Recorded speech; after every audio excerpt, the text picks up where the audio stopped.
Hi, Michaela with Michaela's Counseling here. I took a little bit of a break from videos for a little bit, and it was largely because of a huge collective conversation that's been happening in the wake of the George Floyd murder. And I've been involved with some conversations that have really deeply needed to happen around that.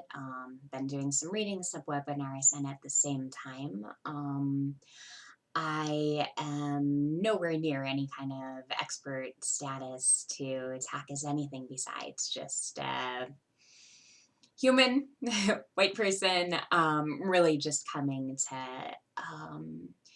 to grips with a lot of different elements. So just wanted to speak for a moment to that, and that it's been a really deeply important conversation, and didn't feel one that I belonged directly in the middle of, but I also didn't want to come and be like, here's how to feel happy, or here's, something that is unrelated and yet without advice. Well, it was just a break. So I want to talk today a little bit about something I've been learning about. So I've been learning yet another modality. For those of you who know me, I almost always am. Learning something new, reading something new, incorporating something different. This one has been fun, and I'm already actually really excited to see the ways that this is working.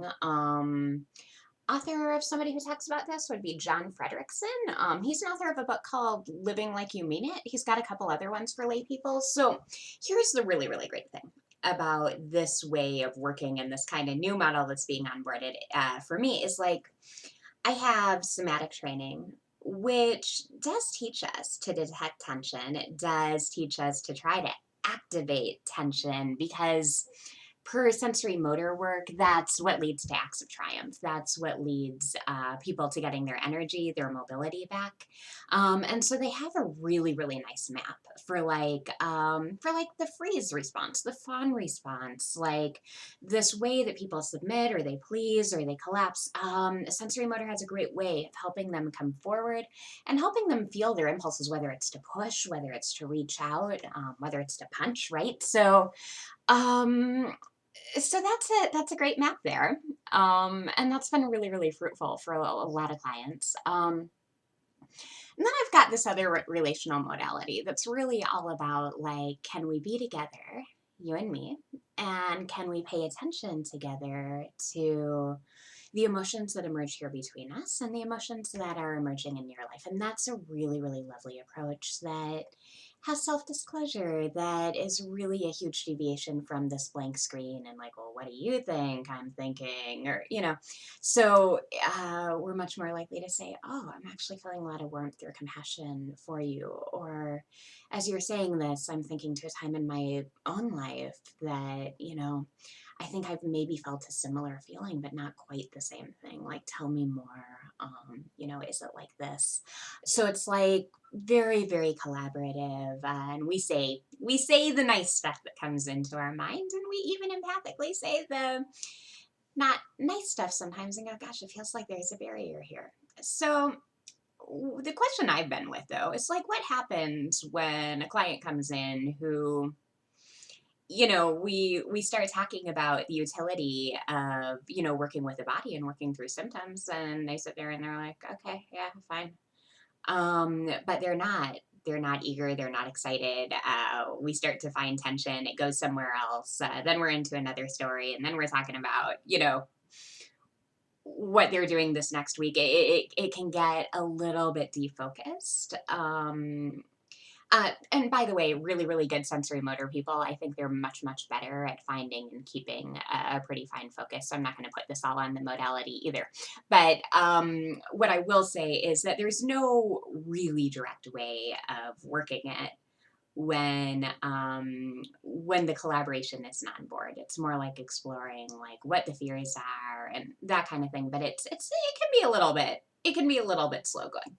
And worse, I think the work can like it can be like, okay, well, we got to an act of triumph and that's great, and the person feels more mobility, and yet it somehow feels like they weren't fully in it, and so they're going to get some benefit, not full benefit, because maybe we didn't really officially get aligned on the goals and how exactly this is going to meet it. Again, really, really good people at this modality, they're really, really good at tying the body stuff back to the goals. But I think I'm thinking more like with people who are not already. The tapes I've seen are with clients who already know something about somatic work, so it's much, much easier to get them on board than people who maybe don't know, or people whose partners told them that they need to do something. So there's that. There's ADP. So this latest one really works with. It really has a much more fine-tuned way of really working with like what resistance can show up as, and how to actually work with that, how to work with it with a lot of empathy for you, and how to work with it with maybe not so much empathy for the things that have been getting in your way. So it's interesting. This other modality I work with, we would, just kind of really love the heck out of these strategies that keep you from connecting and go, yeah, they've really kept you safe. And yeah, I really feel for you. And yeah, and it's kind of it's a melt defenses. This one is like a kind of let's take a hammer together and knock these defenses down. Very different. I think they both have their utility. I think one of the most fun things about this one has been really, really learning how to help people identify what gets in their way, what gets in their way of knowing what they want, and what gets in their way of knowing what they feel. And then to go a step deeper, what are they doing instead of feeling? Because when we're able to feel our emotions and we're able to move through them, then we don't have energy blockage, we don't have a problem. We're not complying with other people, we're not always fighting them, we don't have like this sideways anger coming out passive aggressively. Like we have freedom to express ourselves confidently. Other people treat us more and more with respect as we're authentic and as we're able to embody both like our anger and our care. Really, really hopeful stuff. But a lot of people have blocks that get in the way of accessing this. Um, so I went to a really cool training that was largely focused on noticing that there's going to be one of three things that we're doing with emotions at any given time, in our bodies anyway. In our bodies, what we can do is we can mobilize in response to the emotions. So there's a little bit of anxiety, but there's also going to be like some muscle tension. So you'll see it in a clenched fist. A sigh will come on board as we're getting in touch with emotions. And really, there's a lot of activation that comes to the front of the system, lets us work with it. So great, you feel anger. Where do you feel it? Oh, I feel it in my fist. Oh, well, what does your fist want to do? Oh, it wants to punch somebody. And you know what else? I've got a lump in my throat. Oh, what does that want to say? I want to say, you can just go fly a kite, right? And then we've got like energy and we build on it, right?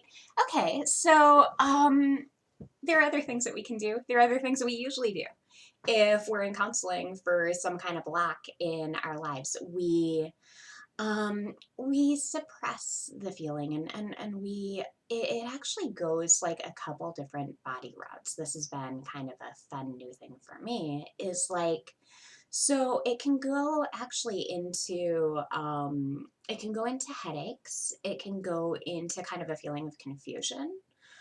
Sometimes people get a sense of tunnel vision.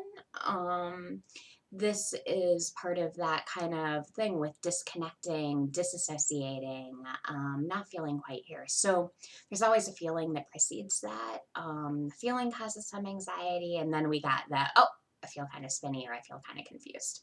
So that's a route. And then the other route is down into the belly specifically. So there have been a lot of things said about digestive issues and about how emotions can get kind of stuck in the belly. I've never heard quite as fine-tuned a way of looking at it as this, where they're basically saying, well, it's not coming into the active muscles, it's coming into the smooth muscles. Those are in the belly. So that's leading to tummy aches, that's leading to digestive stuff, somebody who needs to go to the bathroom a lot, somebody who's not feeling like things are moving through. And of course, go to a doctor if you've had issues with that, and blah, blah, blah, blah, blah, right? But then when there hasn't been a medical explanation, very, very often what's happening is the feelings are basically they're surfacing, but then it's like you got this team inside that's like, oh, there's some anger. We can't have that. Okay, we're gonna send it on down to the belly. Or oh, there's anger, there's grief. This is kind of confusing. We can't have that. So we're gonna send it into we're going to send it up here into like some confusion, some blurriness. And it's a little bit more fine tuned than that, but it is so super, super helpful to be able to look with people at like not just what their emotions are, not just how their emotions are valid, not just joining them in their emotions or helping to bring them out, but actually really noticing like, so which pathway are these emotions taking? And when they're not showing up in the dialogue here between us, when they're not showing up in tension that we're then able to work with, then how are they showing up either in the relationship? Oh, by the way, that's another pathway. I forgot about that one. The other pathway is like projection, splitting. It's a relational barrier that people will put up. So the interesting thing about it is like if you feel like somebody else is creating all of your problems and it's all their fault, you may not feel anxiety and you may not feel anger. You may have outsourced your feelings onto this outside conflict, and we actually got to find your feelings inside of your body, inside of your skin. It might be feelings towards that person, right? But one of the ways that we can stuff down those feelings is to actually get hyper focused on another person, either an obsession or like just like a lot of judgment towards them, but judgment different from anger, different from feeling something. It's more like just locating your feeling out there. So um, it's been really fun and really deep and really nuanced. It feels like also very focused to really work with people on finding out, you know, how it is that they're shutting down their emotions. Most people who come to counseling, it's not because they overtly feel too much, and there's no such thing anyways really feeling too much. What's happening is the core feelings, the really primary feelings, are getting rerouted into conflict. They can get rerouted into what looks like hysteria, right?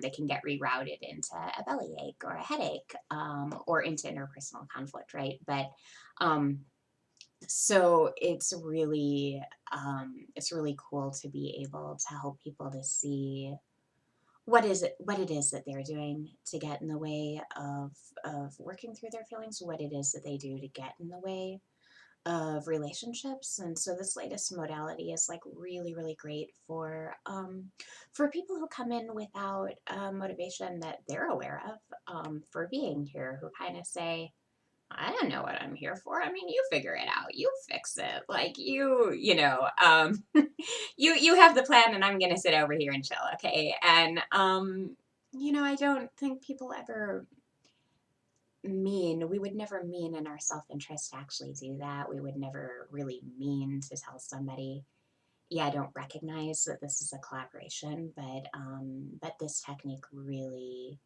helps people to map like what's happening in them in moments like that and how it's keeping them from finding a true collaboration, from finding their feelings. So it can be pretty challenging. It can be really misused.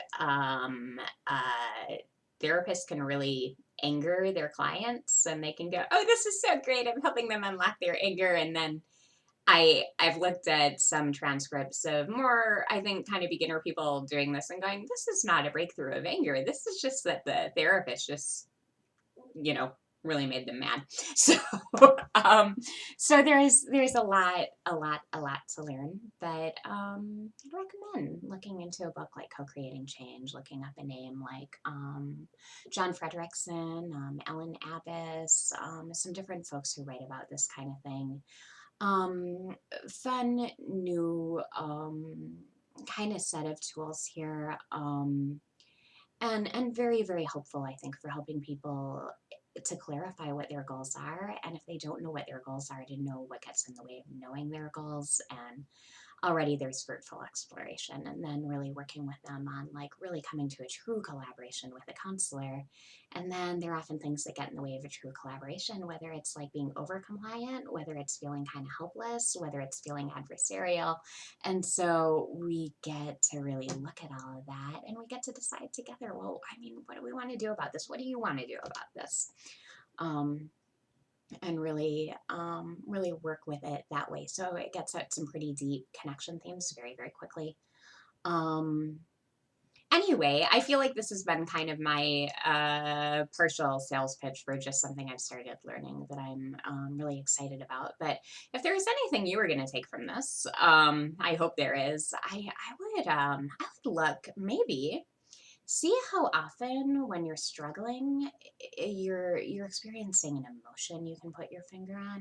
Notice where you go with it instead. So like my place to go, one of my big places to go is my thoughts will get going.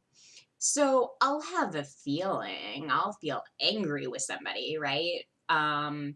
Or I'll get frustrated, but I will go into problem solving, and I'll also go into kind of this like compliance one down thing sometimes where it's like, well, what did I do wrong?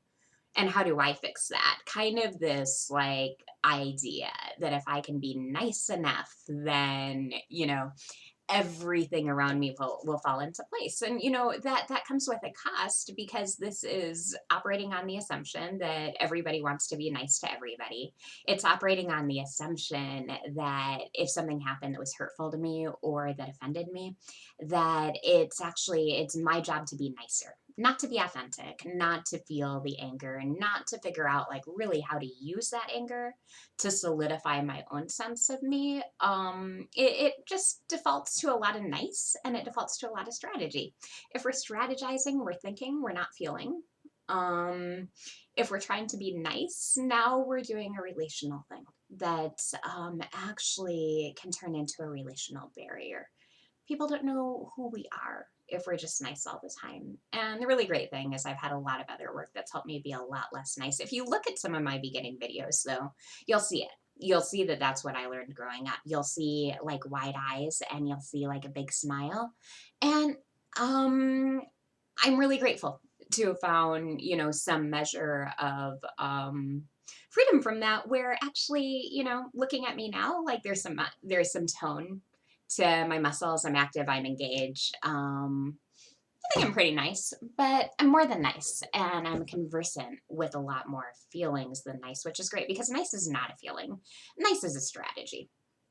So, you find out what's underneath that, and you find anger. You also find like depths of love you didn't know were there, depths of grief, depths of hope. And so, really, really beautiful work that you can do with this. And yeah, I'm excited too because I've been working with people for years who've gotten really good results from the counseling, but they don't know why. They don't know what their motivation is. And I think this is going to be, and already is, really excellent for having a more explicit way of making sure that we're working on a goal and we're on the same page, and we still get to be deeply empathic and relational. But the difference with this modality is we are always weaving that explicitly back to your goals. So rather than just, having terrific experiences between us and you feeling more open, more authentic, more mobilized, we're also able to really tie that back with what you came in for.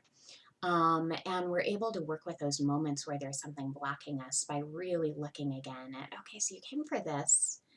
And then we decided to get in touch with your feelings together, right? Or the barriers to connection. And then now do you notice that here are these barriers, right? And so now we've got thoughts coming in instead of feelings. And now we've got kind of this, um, huge compliance. Like you'll work with anything I suggest, but I'm not sure if that's real buy in. Like, let's find out. Let's find out what's getting in the way. of you accessing your feelings in a way that gives you a choice right here. Very, very helpful out there. People start to notice their feelings. They start to notice that they can emerge out in the world. So, um, contact me, comment if you have ideas on this, if you've been through something like this. Um, if it feels like it could be a key for you too, I'm really excited to explore this more. And always, always, I feel like the more ways that we have to connect with people, the more ways we have to connect people with their goals, with their motivation, with their feelings, like the more people that, us counselors are all able to help with, right? Like, um, so always, always exciting to be learning new things and always a little bit interesting to be kind of weaving it together with other skill sets and seeing where it works, where it doesn't, and always having kind of that growth edge of like, what do I need to do to get to the next step in my development? So thank you all for listening to this long thing about this way of working with well, they call it like resistance. I don't think it's always resistance. Sometimes it's resistance. Sometimes we're resisting the very thing that we need, and there's good reason for it. And now you know that there are ways to work more directly with it too. So it doesn't just kind of hang out in the background, but you get to learn more about it. If you're looking for somebody with more information on this, like another YouTube channel would be Dr. Sia. I would highly recommend. He actually has like some little trial sessions, explains a bit more about this kind of thing. He's great. I really enjoy him. Okay, I will talk to you all soon. Bye for now.